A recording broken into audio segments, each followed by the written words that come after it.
Halo, apa kabar? Selamat bertemu kembali bersama kita, para bapak gurumu, khususnya dalam bidang studi bahasa Indonesia. Nah, setelah kita mengamati video singkat tadi, apa ya menurut bapak kira-kira dampak yang dapat kita ambil dari situ? Ya, saya melihat seseorang yang sedang melakukan pengamatan suatu objek. Jadi, jika kita melakukan pengamatan, pasti kita memiliki tujuan yang ingin kita capai. Nah, tentunya dalam video pembelajaran ini kita juga memiliki tujuan pembelajaran. Namun sebelumnya kita awali pertemuan ini dengan membuat salam SFD yang merupakan salam ciri khas sekolah kita. Kita bersama-sama salam SFD, semangat fraternitas Dina. Selamat bertemu kembali bersama saya Pak Serginus Sigalingging Dan saya Pak Sertianus Ginting. Adapun materi kita hari ini mengenai Teks laporan hasil observasi. baik, adapun tujuan pembelajaran kita dalam materi ini, kita boleh mengamati berikut ini.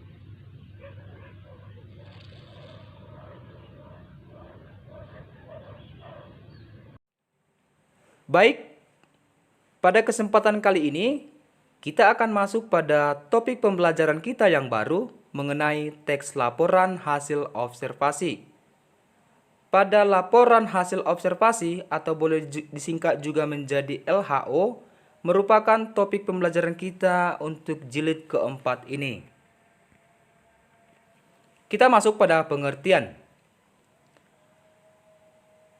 Adapun pengertian teks laporan hasil observasi adalah suatu teks yang memberikan informasi secara umum tentang sesuatu berdasarkan fakta dari hasil pengamatan secara langsung. Maksudnya, si pengamat melakukan pengamatan atau biasa disebut observasi dengan terjun langsung ke lapangan untuk mengetahui sebuah informasi yang ada. Kita masuk yang kedua mengenai ciri-ciri teks laporan hasil observasi. Nah, agar lebih memudahkan kita untuk mengenal teks laporan hasil observasi, ada memiliki beberapa ciri. Yang pertama, ciri yang pertama itu harus ditulis secara jelas dan sempurna, agar kiranya si pembaca ataupun si pendengar lebih memudahkan untuk memahami terhadap apa yang telah kita observasi. Dan yang kedua, bersifat objektif, global, dan universal.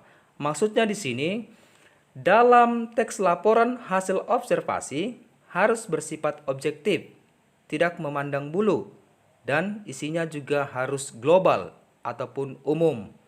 Dan yang ketiga adalah ditulis berdasarkan fakta sesuai pengamatan yang telah dilakukan.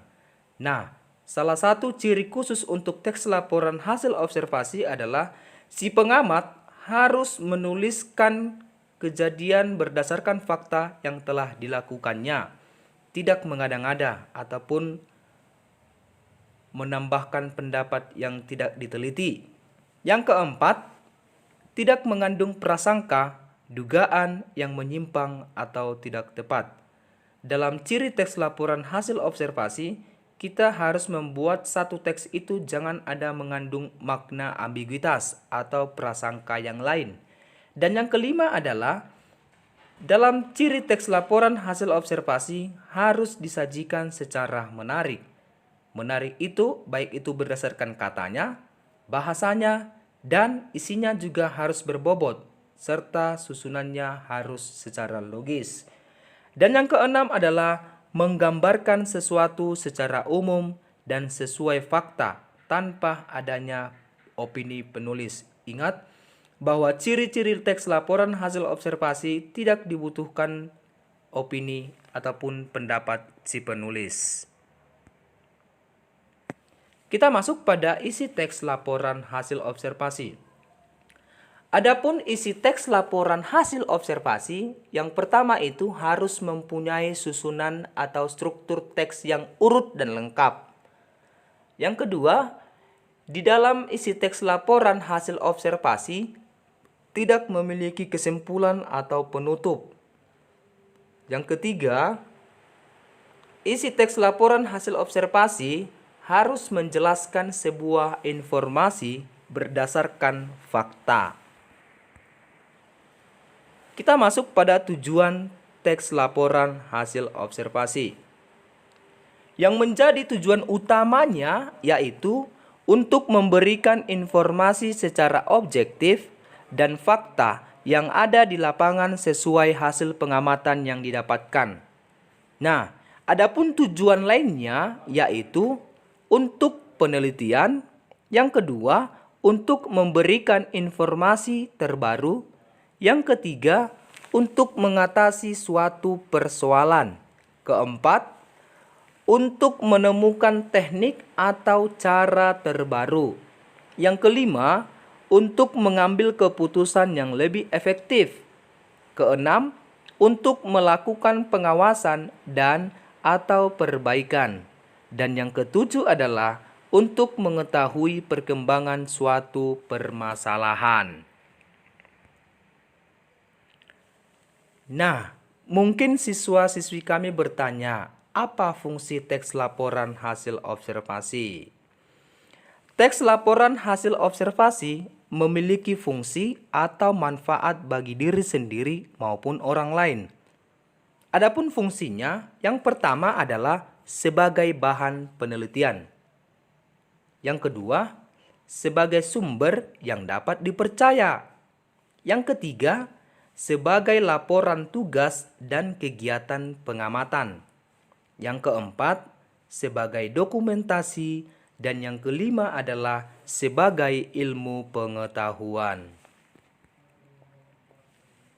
Adapun struktur teks laporan hasil observasi secara umum ada 3. Yang pertama itu adalah pernyataan umum.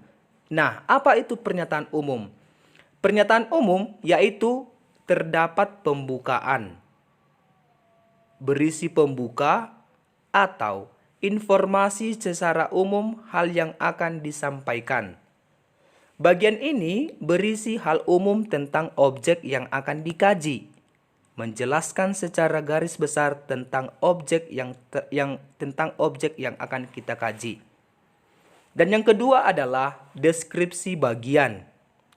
Deskripsi bagian yaitu terdapat isi, rincian, pembahasan, dan penjelasan secara lebih detail.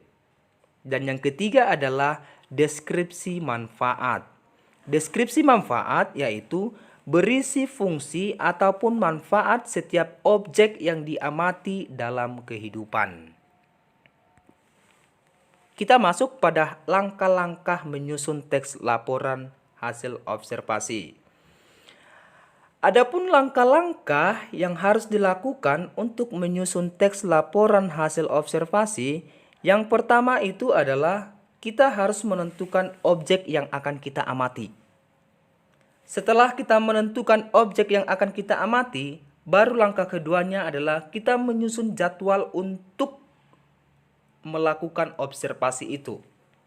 Setelah kita menyusun jadwal menyusun observasi, lalu yang ketiga adalah kita melakukan observasinya.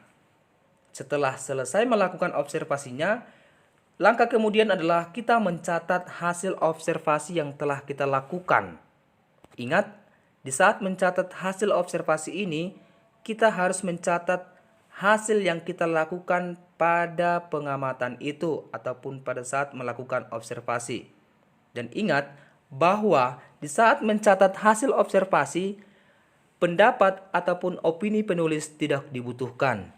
Dan langkah yang terakhir adalah meneliti kembali hasil penulisan teks. Maksudnya di sini adalah di saat kita melakukan mencatat hasil observasi itu, bisa jadi di sana sini kita melakukan kesalahan atau mungkin ada salah tulis. Oleh karena itu kita diharapkan untuk kembali meneliti hasil penulisan teks itu agar kiranya hasilnya sempurna. Nah, adapun kaidah kebahasaan teks laporan hasil observasi. Yang pertama itu adalah menggunakan verba relasional. Apa itu verba relasional? Verba relasional itu seperti ialah, merupakan, adalah, yaitu, digolongkan, termasuk, meliputi, terdiri atas, disebut, dan lain-lain. Dan yang kedua adalah menggunakan verba aktif alam. Verba aktif alam, hal ini untuk menjelaskan perilaku seperti bertelur, membuat, hidup, makan, tidur, dan sebagainya. Dan yang ketiga adalah dalam kaidah kebahasaan teks laporan hasil observasi harus menggunakan kata penghubung. Adapun fungsi menggunakan kata penghubung, yang pertama itu adalah untuk menyatakan tambahan. Misalnya, dan, serta. Yang kedua adalah untuk menyatakan perbedaan. Misalnya, berbeda dengan. Dan yang ketiga adalah untuk menyatakan persamaan. Misalnya, sebagaimana, seperti halnya, demikian halnya, hal demikian, sebagai, hal yang sama. Dan yang keempat, untuk menyatakan pertentangan. Misalnya, sedangkan, tetapi, namun, melainkan, sementara itu, padahal, berbanding terbalik. Dan kaidah kebahasaan teks laporan hasil observasi yang keempat itu adalah menggunakan kata keilmuan atau teknis. Maksudnya menggunakan kata keilmuan atau teknis seperti herbivora, degeneratif, osteoporosis, mutualisme, parasitisme, leukemia, sindrom, fobia, dan lain-lain. Demikianlah penjelasan materi kita mengenai teks laporan hasil observasi. Terima kasih. Demikianlah video pembelajaran kita tentang materi. Teks laporan hasil observasi.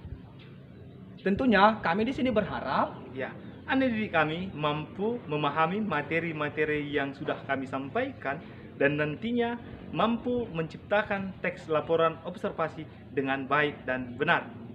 akhir kata di sini kami para bapak gurumu mohon maaf ingin mau mengundurkan diri dari hadapan anak didik kami. Tetap jaga kesehatan, ikutin protokol kesehatan agar kita tetap sehat, kuat, dan bisa melaksanakan aktivitas kita sehari-hari. Ya. Saya Pak SGS Dan saya Pak SG. mengakhiri pertemuan kita kali ini dengan salam cinta bahasa Indonesia, salam literasi.